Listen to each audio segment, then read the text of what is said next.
সকাল সকাল যাচ্ছি হচ্ছে নদীর পাড়ে চা খেতে। 10টা বাজে যেতেছে, তো আমাদের এখন ক্লাসে যাওয়া লাভ নাই।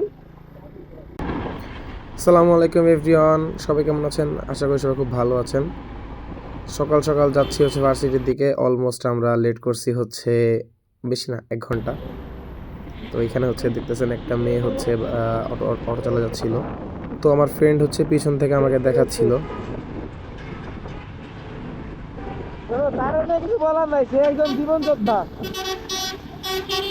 তো দুজনে মিলে হচ্ছে রোডে কথা বলতে বলতে ভার্সিটির দিকে চলে যাচ্ছিলাম। সকালবেলা ওয়েদার খুব ভালো ছিল। অন্য দিনের তুলনায় আজকে ওয়েদার অনেক ভালো ছিল, রাস্তায় কুয়াশা ছিল না তেমন। তো দুজনে মিলে হচ্ছে কথা বলতেছিলাম, বিভিন্ন গাড়ি দেখতেছিলাম, বাইক দেখতেছিলাম, দেখতে দেখতেই আগাইতেছিলাম। তো বন্ধু হচ্ছে পিছন থেকে গান গাইতেছিল, তো আমি ওর সাথে সুর মিলাইতেছিলাম। কি যে দুজনে গাইতেছিলাম একমাত্র আমরাই জানি আর আল্লাহ জানে। রিসেন্ট একটা বিজয় সরণির এখানে অ্যাক্সিডেন্ট হয়েছে, তো ওইটা নিয়েই দুজনে কথা বলতেছিলাম, ডিটেলসে কথা বলতেছিলাম যে কিভাবে কি হইলো।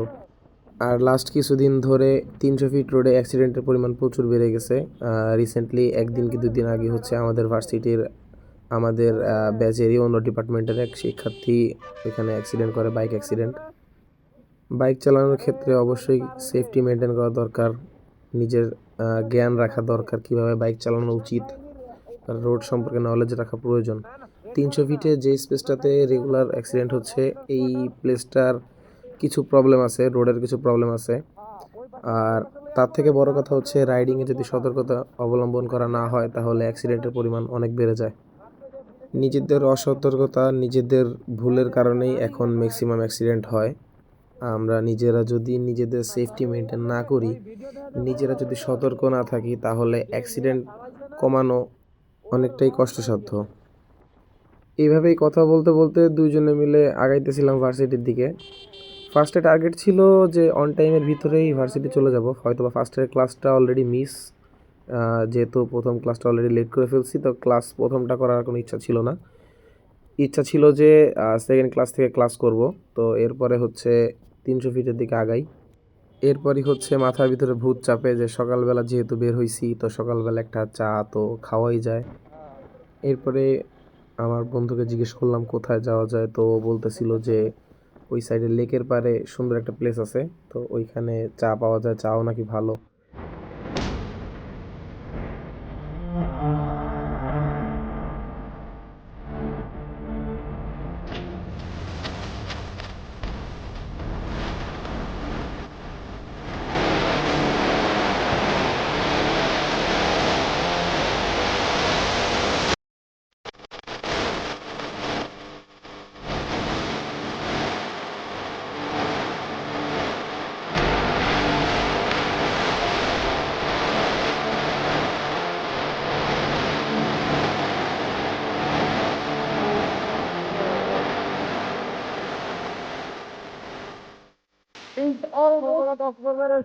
দশটা বাজে যেতেছে, তো আমাদের এখন ক্লাসে যাওয়া লাভ নাই।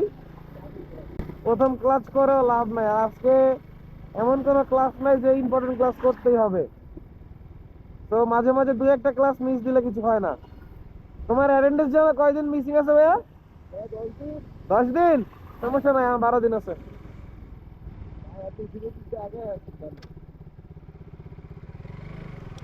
তো সকাল সকাল যাচ্ছি হচ্ছে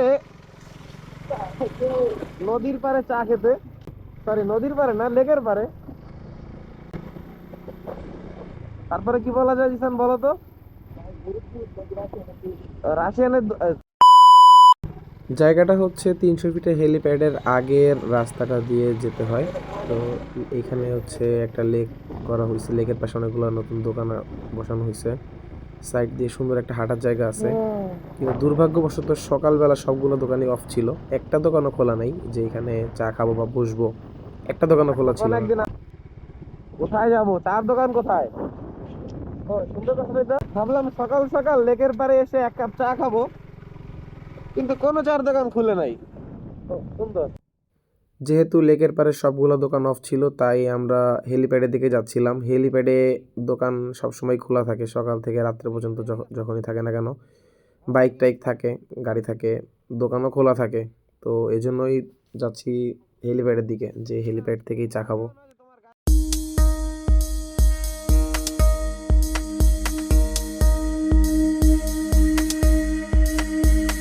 There's a lot that she's at.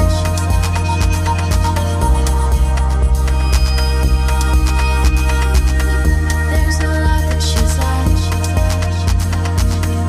Skin for. There's a lot that she's at.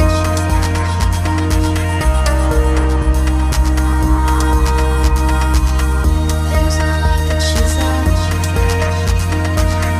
There's a lot that she's asking for. There's a lot that she's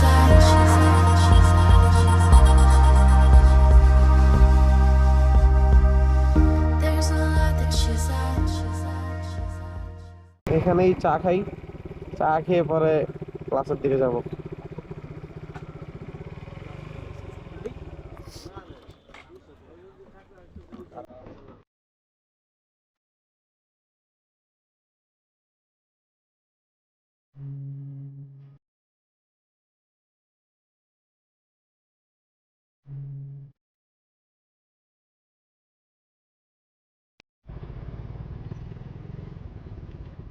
As always, কাঞ্চন আসলে একটা হয় জ্যাম পাবো, না হয় ভাঙা রোড পাবো।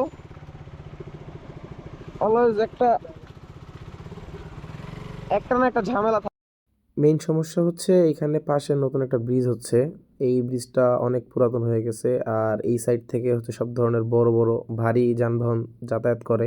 বাইপাস রোড হিসাবে এই রোডটা ইউজ করা হয়, যার কারণে ট্রাক থাকে বেশি। এই জন্য রোডের কন্ডিশনও অনেক প্রচুর পরিমাণে খারাপ হয়ে যায়, আর জ্যাম তো আছেই। আর সাথে এই যে দিদিমারা তো রাস্তা আটকায় বসে থাকে, তারা ধরলে তো আর কোনো উপায় নাই। আর এই সাইড থেকে হচ্ছে ব্রাহ্মণবাড়িয়া, সিলেট এই সাইডে অনেক প্রবাসী ভাই দেখা যায় গাড়িতে করে যায়। তো তাদের গাড়ি আসলে মেইন টার্গেট থাকে ওদের। ওরা এই গাড়িগুলা একটা আটকাতে পারলেই দেখা যায় একটা গাড়ি থেকেই 2, 4, 5 হাজার টাকা আদায় করে নেয়। তো এখানে হচ্ছে গ্যাপ পাইছি, গ্যাপের মাঝখান দিয়েই টান দিছি বাইক কোনো রকমে, যে যতটুকু যাইতে পারি, যতটুকু আগানো যায়। তো এই রাস্তা দিয়ে হচ্ছে ভাঙাচোরার ভিতর দিয়ে আগাইতেছিলাম। আজকে হচ্ছে আমার ফ্রেন্ডের বাইক নিয়ে আসছে, আমার বাইকটা আনা হয় নাই। এই রোড দিয়ে চলাচল করতে করতে আমার বাইকের সামনের সাসপেনশন আর পিছনের সাসপেনশন দুইটাই গেছে, যার কারণে আজকে হচ্ছে ওর বাইক নিয়ে আসা। যারা এই দিক দিয়ে চলাচল করেন বা যাতায়াত করছেন তারা বলতে পারবেন যে এই রোডের কী অবস্থা। এই রোড দিয়ে বাইক চালাইলে বা কোনো গাড়ি চালাইলে কি একটা মানে ঝামেলার ভিতরে পড়তে হয়, বা গাড়ির বা বাইকের কি একটা অবস্থা হয়।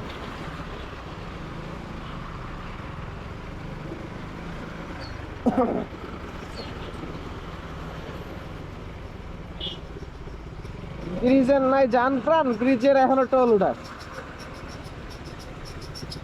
এই ব্রিজটা এখন পর্যন্ত ওপেন হয় নাই, পাশে যে নতুন ব্রিজটা হচ্ছে এই পুরাতনটা দিয়ে এখনো চলতেছে, বাট এইখানে টোল এখনো অফ হয় নাই, এই টোল এখনো চলতেছে। তো ব্রিজের কোনো ঠিক ঠিকানা নাই, কিন্তু টোলের ওদের কোনো ছাড় নাই। সব গাড়ি থেকেই টুকটাক করে টোল নেয়, বাইক আর দেখা যাচ্ছে ইজি বাইক যেগুলো আছে বা সিএনজি এগুলো থেকে হয়তো টোল নেয় না, কিন্তু বড় গাড়ি যেগুলো আছে সবগুলো থেকে টোল নেওয়া হইতেছে। আর এই টোল ওরা এতটাই স্লো প্রসেসে নেয় বা আস্তে আস্তে নেয়, যার কারণে এই রোডে প্রচুর পরিমাণে জ্যাম হয়ে যায় আর গাড়ি আটকায় থাকে প্রচুর টাইম ধরে। টোলের কাউন্টার এখানে 4টা কি 5টা, বাট এরা সবসময় দেখা যায় 2 সাইডে 2টা কাউন্টার ওপেন থাকে আর ম্যাক্সিমাম কাউন্টারই অফ থাকে। আর এই স্লো লেন দিয়ে একটা লেন দিয়ে চলাচল করতে যেই গাড়িগুলা ম্যাক্সিমাম টাইমে বড় আকারে জ্যাম থাকে। এই সাইড থেকে দেখা যায় কাঞ্চন ব্রিজের ওই পাশ থেকে শুরু হয় জ্যাম, আর এইটা পুরাপুরি চলে যায় একবারে গাউসিয়া পর্যন্ত। কাঞ্চন আসলে সাদা কাপড় হয়ে যায় কালো, কালো কাপড় হয়ে যায় সাদা। কোনো এর থেকে পরিত্রাণ নাই। মনের কষ্ট শেয়ার করতেছিলাম যে যদি কোনো কালো কাপড় পরে আসি এই ধুলায় পুরো সাদা হয়ে যায়, আর যদি কোনো সাদা কাপড় পরে আসি তাহলে দেখা যায় ধুলার ঘামে দুইটা মিশে কালো হয়ে যায়।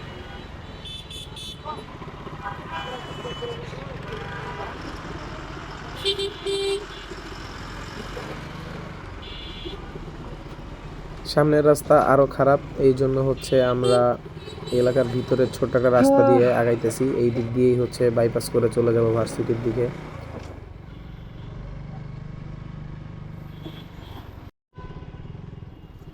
তো আজকের ভিডিও হচ্ছে এই পর্যন্তই। ধাক্কাধাক্কি করতে করতে ধুলাবালি খাইতে খাইতে চলে গেছি ভার্সিটি পর্যন্তই। সামনে হচ্ছে ভার্সিটি, দেখা যেতেছে এই রোডে প্রতিদিনের যাতায়াত এরকমই, প্রতিদিনই এরকম ধুলা খেয়ে ধাক্কা উঁচা নিচা আকাশ থেকে পয়রা তারপরে ভার্সিটিতে ঢুকি। এট লাস্ট কাঞ্চনের ধুলাবালি জ্যাম সব পার করে পড়াশোনা করার জন্য ভার্সিটি চলে আসছি। পড়াশোনা করতে হবে, জীবনে অনেক পড়তে হবে, আজকের ভিডিও এই পর্যন্তই। পড়তে হবে সবাই প্রচুর। ভালো থাকবেন, সুস্থ থাকবেন, আমার জন্য দোয়া করবেন। আল্লাহ হাফেজ। সুপ্রিয় দর্শক বৃন্দ, আজকে এই পর্যন্তই। দেখা হচ্ছে নেক্সট কোনো ভিডিওতে। সেই পর্যন্ত সাথেই থাকুন, পাশেই থাকুন, সুস্থ থাকুন। আমরা ভালো আছি। আল্লাহ হাফেজ।